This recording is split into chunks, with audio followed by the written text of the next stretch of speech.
ஒரு மோசடி பேர் வழியும் ஒரு கொலைக்காரர்களும் சேர்ந்து கொடுத்த 2 எஃப்ஐஆர் தான் இது. நல்லா விசாரிங்க. நல்லா விசாரிங்க என்ன அர்த்தம்?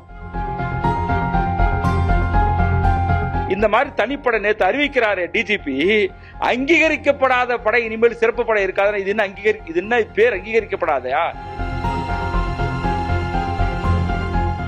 இது இல்லீகல்ங்க. இது இல்லீகல், சட்டவிரோத படைன்னு சொல்லுங்க. நீங்க அங்கீகரிக்கப்படாத என்ன அர்த்தம்? அது மடப்புரம் கோவில் காவலாளி அஜித்குமார் காவல் சித்திரவதையில் கொலை செய்யப்பட்ட அந்த சம்பவம் நாடு முழுவதும் மிகப்பெரிய ஒரு அதிர்வலைகளை ஏற்படுத்தியிருக்கிறது. நீதிமன்றம் இந்த காவல் சித்திரவதைக்கு கடும் கண்டனத்தை தெரிவித்திருக்கிறது. அதிகாரிகளை காப்பாற்றுவதற்கு அரசு முயல்கிறது. அது மிகப்பெரிய ஒரு ஆபத்தான சூழல் முடியும் என்கின்ற விஷயத்திலும் எச்சரித்திருக்கிறார்கள்.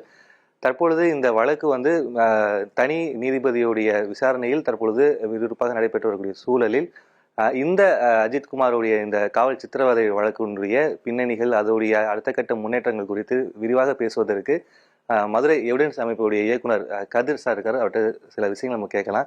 சார் வணக்கம் சார். சார், இப்போ நம்ம காவலர்களுடைய இந்த ஒரு சித்திரவதைன்றது என்னைக்குமே ஏற்றுக்க முடியாத ஒரு விஷயம். இப்போ திமுக ஆட்சியில கிட்டத்தட்ட 31 அந்த காவல் சித்திரவதை வழக்குகள் பதிவாயிருக்குது. இந்த வழக்குகள் இப்போ பிரசன்ட்ல எந்த அளவுக்கு ஒரு நியாயம் கிடைச்சிருந்திருக்குன்ற விஷயத்துல நம்ம நம்பலாம் சார்? காவல் சித்திரவதை அல்லது காவல் படுகொலை சம்பந்தப்பட்ட வழக்குகளை நியாயம் என்பது துளி கூட கிடைக்கல என்றதான் உண்மை. இன்னும் பாத்தீங்கன்னா சாத்தாங்குளம் வழக்குக்கே தீர்ப்பு வரல. ஆக அது என்னன்னாக்க ஸ்டேட் நடத்துற எல்லா படுகொலைக்குமே அவளை எளிதாக தீர்ப்பு கிடைக்கிறது. ரொம்ப ரொம்ப கஷ்டமான ஒரு காரியமா இருக்கு. அது என்ன காரணம் அப்படின்னா, காவல்துறையினரே எல்லா எஃப்ஐஆரும் ஃபைல் பண்றாங்க. அவங்களே கேஸை சார்ஜ் ஷீட் போடுறாங்க. என்னதான் நீதிமன்றம் தலையீடு செய்தாலும் கூட அதனுடைய பிரிலிமினரி வேலையெல்லாம் அவங்களே செஞ்சு கொடுக்கறதுனால அது ரொம்ப கடுமையா இருக்க ஒண்ணு. ரெண்டாவது, இது ப்ரோலாங்கா அந்த கேஸ் எடுத்துட்டு போறதுனால மக்களுக்கும் ஒரு நம்பிக்கை இல்லாம போயிடுது. பல வழக்குகள் பெண்டிங்ல கிடக்கு, ஆனால் தீர்ப்பு கிடைக்கல. ஈவன் காவல் சித்திரவதைக்கு கூட இங்க தீர்ப்பு கிடைக்கல. நீங்க தமிழ்நாட்டில் கடந்த 20 ஆண்டு காலமே எடுத்துங்களேன், எத்தனை காவல் படுகொலைக்கு தண்டனை கிடைச்சிருக்கு? 1999 2000 நடந்த தூத்துக்குடி காவல் வழக்கில் தாளமுத்து நகர் வின்சென்ட் அந்த படுகொலையில் பார்த்தீங்கன்னா 2 மாதத்துக்கு முன்பு தான் அந்த போலீஸார் குற்றவாளின்னு நிரூபிக்கப்பட்டது. கிட்டத்தட்ட 2000 நடந்த சம்பவத்துக்கு 2025 தான் தீர்ப்பு கிடைக்குது. அவர் எஸ்ஐயா இருந்து இன்ஸ்பெக்டரா இருந்து இப்ப டிஎஸ்பியா இருக்கிறார். இப்போ அவர் குற்றவாளின்னு சொல்லப்படுது. அப்ப ஒரு பக்கம் பாத்தீங்கன்னா 27 ஆண்டு காலம் இந்த வழக்கு இழுத்து போயிட்டு இருக்கு. இந்த ஒரு வழக்கு சொல்ல வரேன். அது மாதிரி பாத்தீங்கன்னா தமிழ்நாட்டில் 20 ஆண்டுகள்ல காவல்துறையினர் கொலை செஞ்சதுல அந்த ஒரு வழக்குக்கு தான் இப்போதைக்கு தீர்ப்பு கிடைச்சிருக்கு. இப்போ இந்த வழக்குடைய இந்த மதுரை உயர்நீதிமன்றத்துடைய விசாரணையை நம்ம எல்லாரும் பார்த்துருக்கோம். குறிப்பா நீங்க அது இந்த நீதிபதியுடைய அந்த ஒரு கண்டனம் அப்படின்ற விஷயம், அந்த ஹால்குள்ள நடந்த அந்த ஆரோக்கியமெல்லாம் பார்த்துருக்கோம். இது எந்த அளவுக்கு ஒரு ஆரோக்கியமானதா இருந்ததுன்னு நினைக்கிறீங்க சார்? இல்ல, நீதிபதியுடைய உணர்வு எப்படி இருக்குன்னாக்க, தமிழ் சமூகத்தினுடைய சிவில் சமூகத்தினுடைய இந்த உணர்வுகளை புரிஞ்சுக்கிட்ட ஒரு குரலாக தான் நான் பார்த்தேன். அது இன்னைக்கு அதுவும் இப்ப நம்ம கோகுல்ராஜ் வழக்கில் எப்படி ஜஸ்டிஸ் சம்பத்குமார் கடுமையாக கண்டிச்சு ஸ்பாட்டுக்கே போய் விசிட் பண்ணாங்க. அது போன்றுதான் இந்த நீதிபதிகளும் குரல் கொடுத்தாங்க. இதே மாதிரி தான் சாத்தாங்குளத்துக்கும் குரல் கொடுத்தாங்க. அப்ப என்னன்னாக்க அவங்க அது அது ஒரு இடத்துக்கு தாண்டி சொல்றாங்க, ஸ்டேட் நீங்க ஆக்ஷன் எடுத்தா ஒழுங்கா இருங்க, இல்லாட்டா நாங்களே தலையிட வேண்டியிருக்கோம். அப்படிலாம் நீதிபதி பேசினதுனால தான் ஸ்டேட் இறங்கி வந்துச்சு. அப்ப நீதிமன்றம் ஒரு அளவு இது கண்டிப்பாக உறுதியாக இருக்கிறது. நீங்க இன்னொன்னு பாத்தீங்கன்னாக்க, நீதிமன்றம் ஒரு வழக்குல ஸ்டேட் என்ன சொல்லுதுன்னு கேட்டுட்டு அதை மட்டுமே அவங்க கணக்கில் எடுத்துக்கல. பாதிக்கப்பட்ட தரப்புல என்ன இருக்குன்றத குறிப்பா சென்னை உயர்நீதிமன்ற மதுரை கிளையினுடைய அந்த நீதியரசர்கள் அந்த விக்டிமுடைய அந்த உணர்வை புரிந்து அவங்க சொன்னாங்க. அதுதான் பெரிய ஹைலைட்.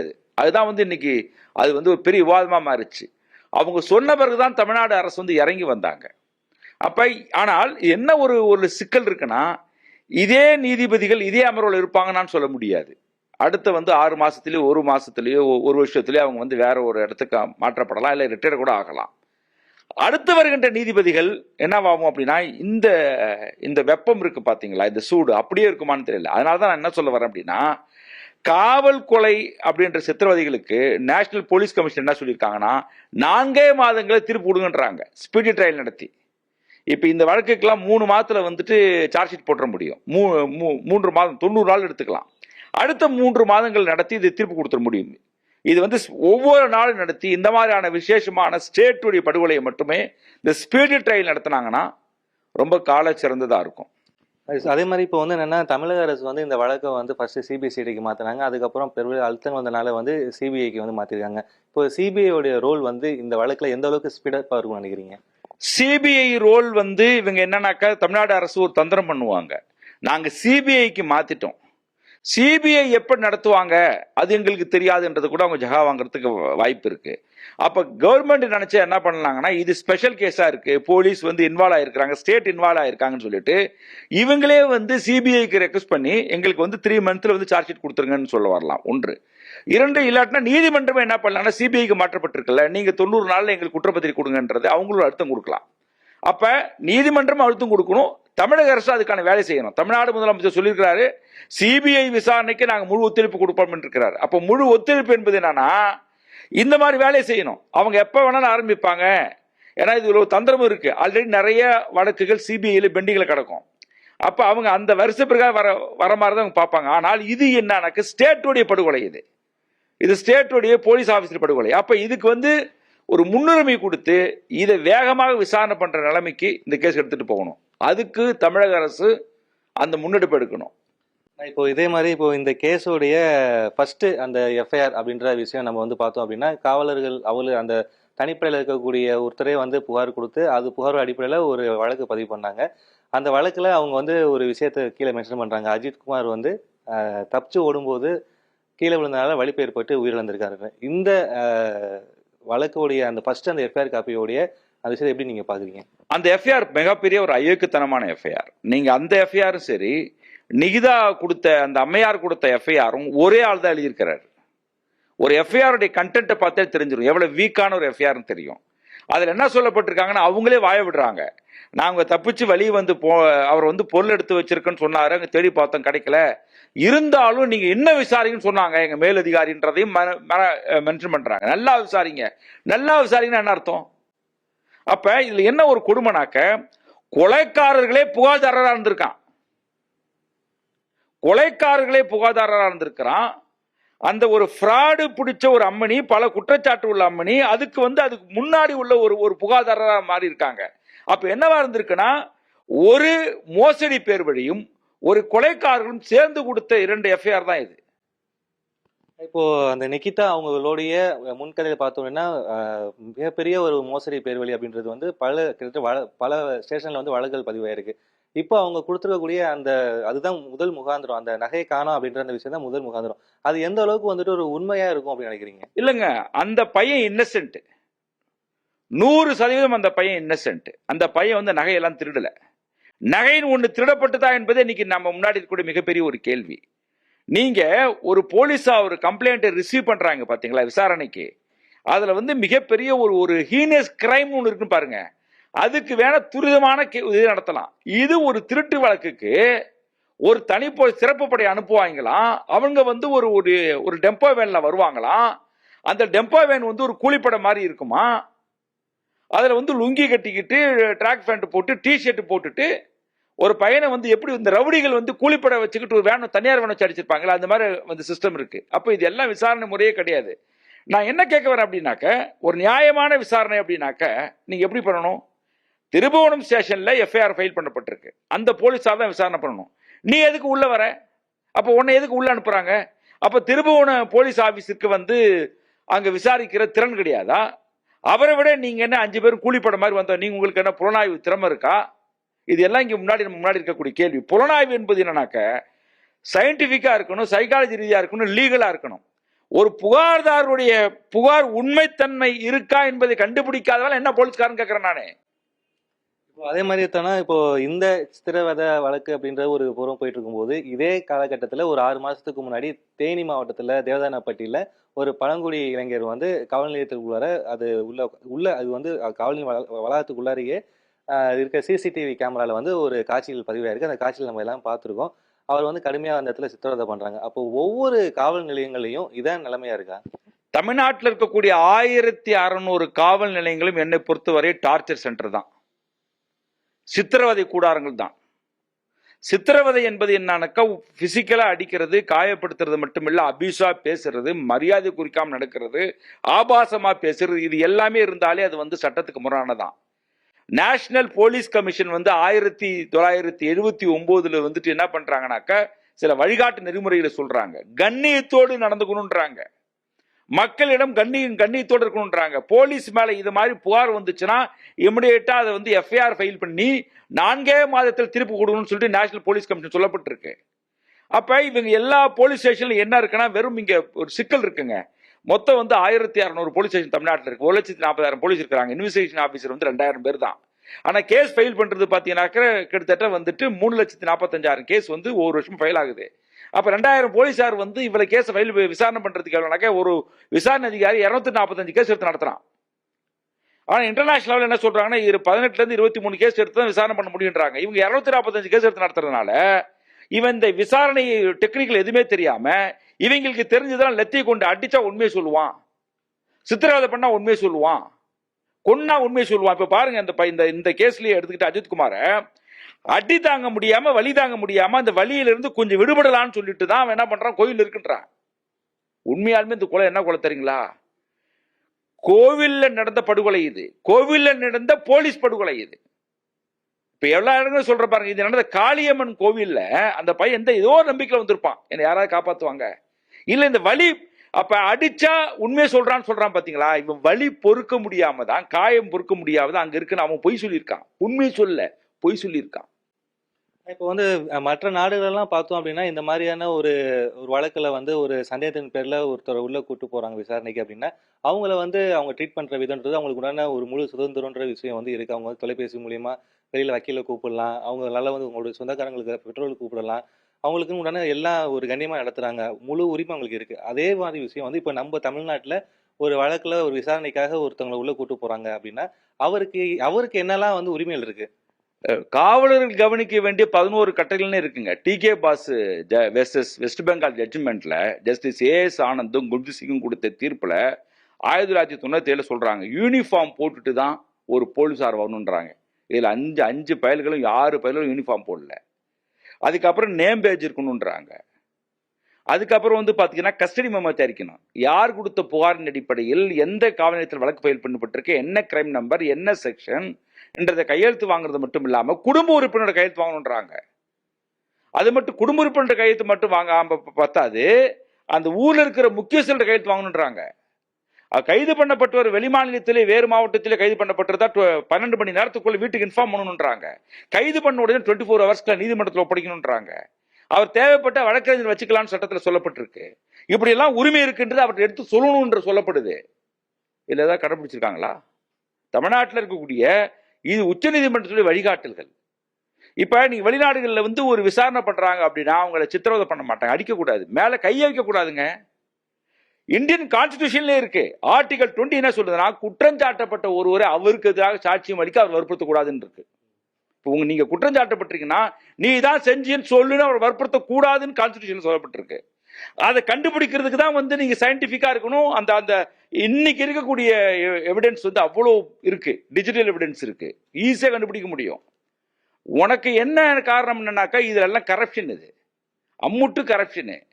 இதுல வந்து வெறும் இது மட்டும் கிடையாது, அவனை அடிக்கணும், சித்திரவதைப்படுத்தணும், அதுக்கு ஏதோ காசு கிடைக்குது. இந்த போராடுற அந்த பெண்கள்லாம் இருக்கிறாங்களே, இந்த சாதாரண போலீஸ்க்கு எல்லார் கழுத்தில் இவ்வளவு நகை கிடைக்குது, இதெல்லாம் யார் விட்டு நகை? இந்த மாதிரி தனிப்படை நேற்று அறிவிக்கிறாரு டிஜிபி, அங்கீகரிக்கப்படாத படை இனிமேல் சிறப்பு படை இருக்காது. இது என்ன இது என்ன பேர் அங்கீகரிக்கப்படாதா? இது இல்லீகல்ங்க. இது இல்லீகல், சட்டவிரோத படைன்னு சொல்லுங்க. நீங்க அங்கீகரிக்கப்படாதுன்னா என்ன அர்த்தம்? அது ஒரு பெரிய ஒரு கிரைமை கண்டுபிடிக்க முடியும்னா ஸ்பெஷல் தனிப்படை அமைப்பாங்க. இந்த மாதிரி படையை போட்டு இவங்க வச்சிருக்கிறாங்க.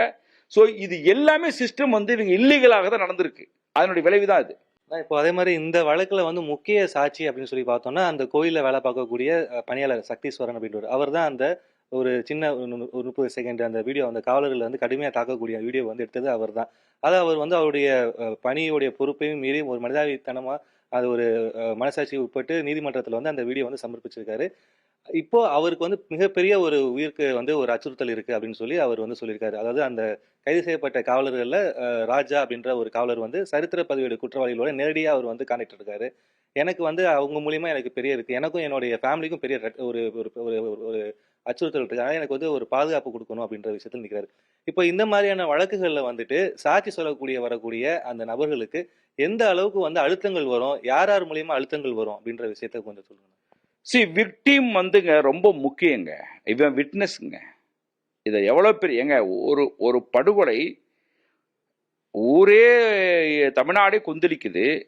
அதுக்கான ஒரு எவிடன்ஸ் வந்து அந்த பையன் துணிஞ்சு வந்து நீ கொடுத்துருக்குறாப்ல அப்படின்னா மிக முக்கியமான ஒரு ஆதாரத்தை கொடுத்துருக்காரு. அது முக்கியமான ஆதாரம் என்பது என்னன்னா அவர் கொடுத்த ஆதாரம் என்பது நீதி கிடைப்பதற்கான ஒரு சோர்ஸ் அது. அப்ப நீதி நிலைநாட்டுறவர் தான் அந்த விட்னஸ். அப்ப அவர் என்ன பண்ணணும், அரசாங்கம் நல்ல அரசாங்கமா இருந்துச்சா நீ தாண்டா நீதியை காப்பாத்திருக்குன்னு சொல்லி அவருக்கு பாதுகாப்பு கொடுத்துருக்கணும்.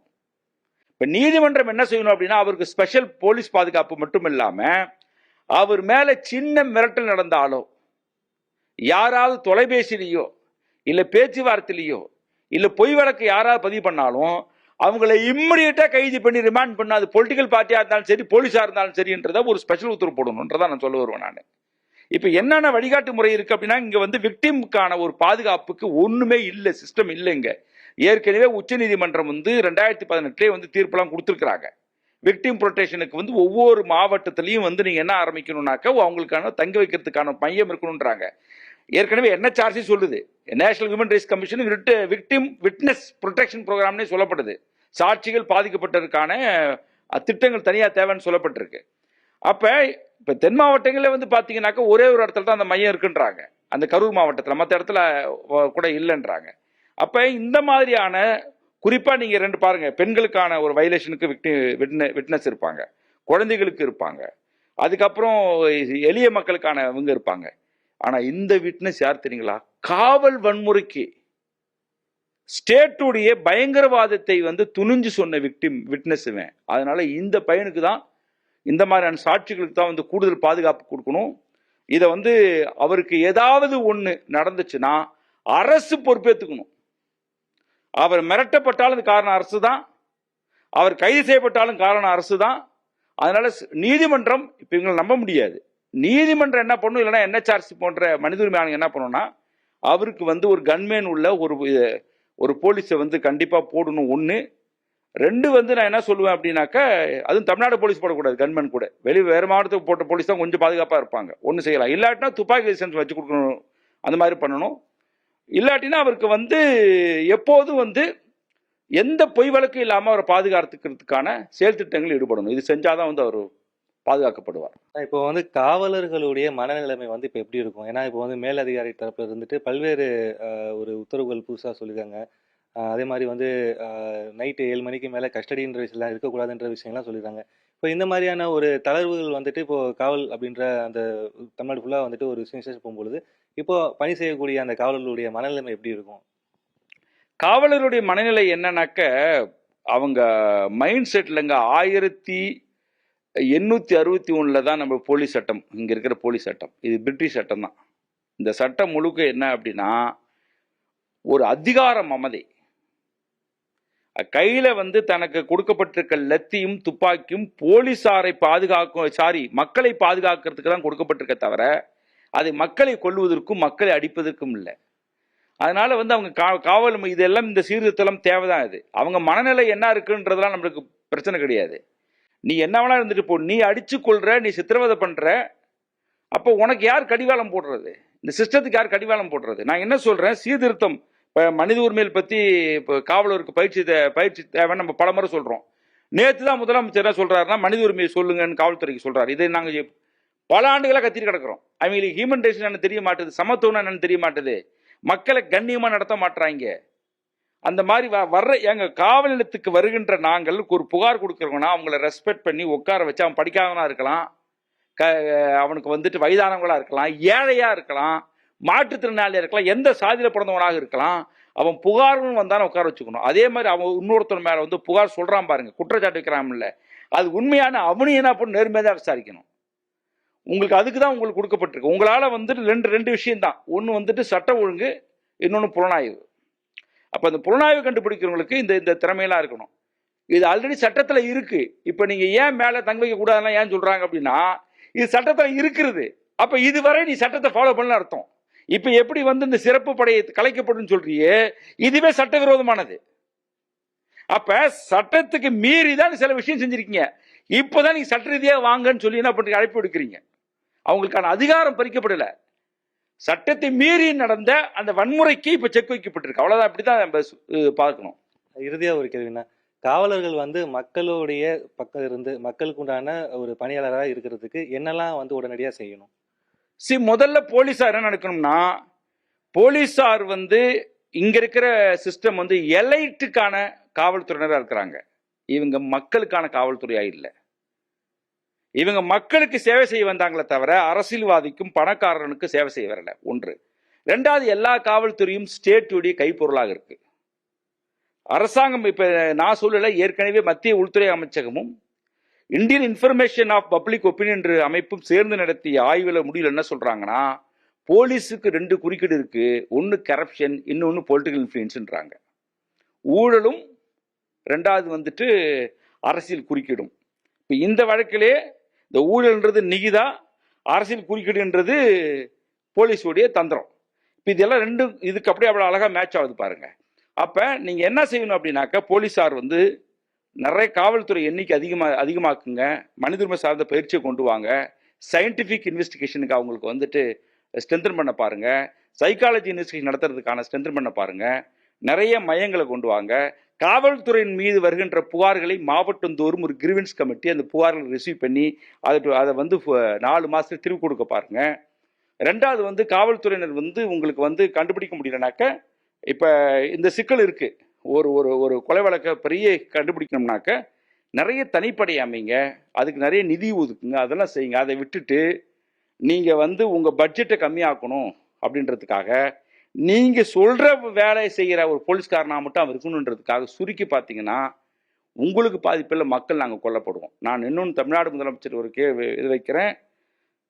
உங்க தந்தையை வந்து முன்னாள் முதல்வரை வந்து அரெஸ்ட் பண்ணி அந்த தரையில சிறைக்கு வெளியில வந்து உட்காரும் போதும், நீங்க சிறையில வந்து ஒரு காலகட்டத்தில் வேலை பார்க்கும்போது உங்களை அடிச்சு போலீஸார் சித்திரவதை பண்ணதும் ஒவ்வொரு மேடையிலையும் சொல்லி அது தியாகம்னு நீங்க பேசிக்கிட்டு இருக்கீங்கல்ல, அரசியல் ரீதியாக தியாகம் பேசுறீங்களே. இன்னைக்கு பல ஏழைகள் அந்த மாதிரி இந்த தியாகத்தை அனுபவிச்சுட்டு வராங்கல்ல. அப்ப நீங்க தானே பொறுப்பேற்றுக்கணும். உங்களுக்கு இன்னும் வலி அதிகமா இருந்துக்கணும்ல. உங்க ஆட்சி காலத்துல 31 பேர் செத்து போயிருக்கிறான்னு ஒரு கணக்கு வருது அப்படின்னா அதுக்கு நீங்களும் ஒரு பொறுப்பாக தானே இருக்க முடியும். அதனால இதுல வந்து கூடுதல் கவனம் எடுத்துக்கிட்டு காவல் சீர்திருத்தத்தை வந்து ஒரு முழுமையாக கொண்டு வந்தாதான் ஒரு நல்ல மாற்றம் ஏற்படும். நன்றி. நன்றி.